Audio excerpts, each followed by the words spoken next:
po sa ating mga balita, magtatapos po sa araw na ito ang halos isang linggong pagdaraos ng Bayani Challenge kung saan po nakiisa ang 38 lalawigan at maging ang Metro Manila. Sa pagkakataon pong ito, ililipat po namin sa aming kasamang si Haji Caaminio ang mga kaganapan at kasama rin po si Bianca Piedad ang mga kaganapan dyan po sa may bahagi ng 13 Martires sa Cavite para po ilarawan ang mga kaganapan doon.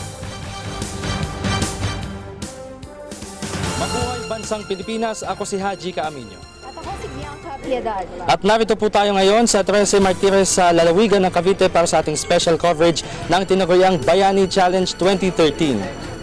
Ayan. Kaugnay nga niyan, Haji, makakasama natin mamaya ang ating dalawang special guest, ang founder ng Gawad Kalinga na si Mr. Tony Meloto? Oo, si Mr. Tony Meloto? Ginoong Bam Aquino. Oo, at bago yan, syempre Bianca, bigyan lamang natin sila ng kaunting background dito sa event na ito. Sapagkat itong tinatawag natin Bayani Challenge is all about voting ng mga Pilipino.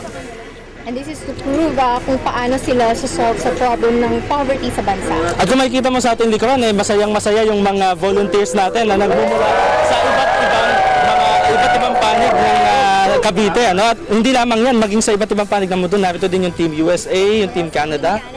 Oo, at kanina nakita natin yung pagbabayanihan, yung pagtutulungan nila dahil kanina kitang-kita natin yung pagsisimula ng pagtatayo ng mga bahay. Actually, 4 na pong bahay yung nakatakdang itayo dito sa site, dito sa Barangay Hugo Perez sa lungsod ng 13 Martires. At kaugnay niyan, 500 bahay ang kakasya dito sa site na ito ng 13 Martires. Oh, at sa ilalim ng init ng araw dito sa ating kinalalagyan, Bianca, talagang hyper pa nga itong ating mga volunteers na tinatayang aabot sa daan-daan, ano? Yung mga volunteers na nandito ngayon magmula pa noong day 1 nitong Bayani Challenge 2013. At kaugnay nga niyan, makakasama na natin ngayon dito live ang ating founder ng Gawad Kalinga na si Mr.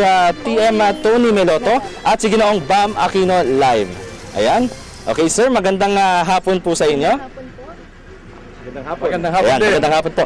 Sir, nakita po natin yung bayanihan dito sa Barangay Hugo Perez sa 13 Martires City sa Cavite. Tell us more, sir, about this Bayani Challenge.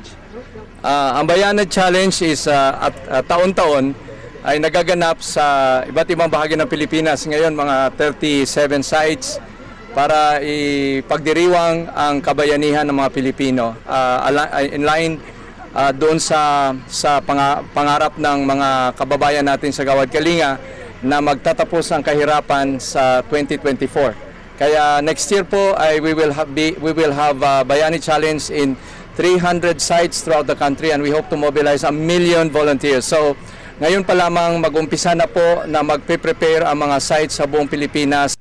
Preparation at maraming mga Pilipino sa iba't ibang bansa at ngayon nandito yung mga Pranses, nandito yung Canadians, nandito yung mga Amerikano, nandito pa yung mga pati sa mga Asian countries.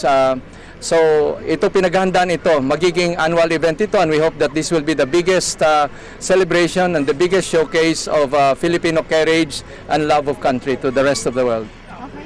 For Mr. Bam Aquino, paano po napapakita ng activity na to sa buong Pilipinas at sa buong mundo ang spirit of volunteerism? Opo, alam mo, dito po nagsama-sama iba't ibang larangan ng ating lipunan upang magtulungan at tulungan ang mga pinaka-nangangailangan sa ating bayan. Yan siguro yung pinaka-challenge sa ating mga Pilipino ngayon, kung paano tayo pwede maging bayani para sa isa't isa.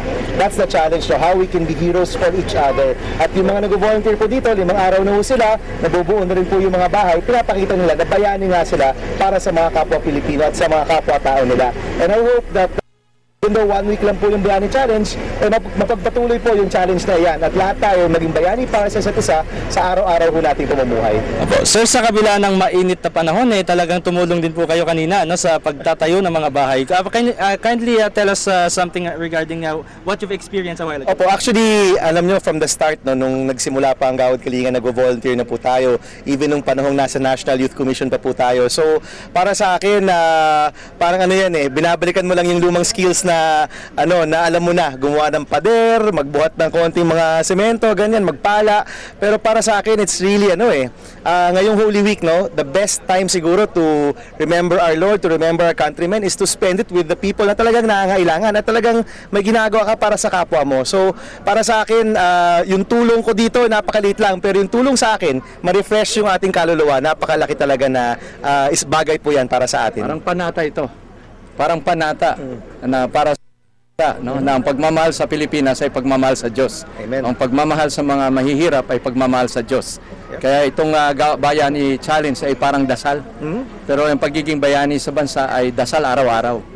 And of course, sir, we're looking forward next year sa isa na mga taon itong napaka-successful na Bayani Challenge. 300 sites, probably in all the provinces of the Philippines by next year. Kaya ngayon pa lang, paghandaan na natin. Nakalista na ako dyan. Isa sa mga 1 million volunteers ni Tito Tony at ng Gawad Kalinga for next year. Alright, maraming salamat po, Ginoong Bam Aquino at Mr. Tony Meloto ng Gawad Kalinga. Salamat sa lahat ng mga Pilipino. Ayan. At kitang-kita nga natin dyan na talagang masayang-masaya yung mga volunteers dito sa 13 Martires. And of course, we're looking forward for the next year para sa 5 araw na naman na isinasagawang Bayani Challenge 2014 na next year.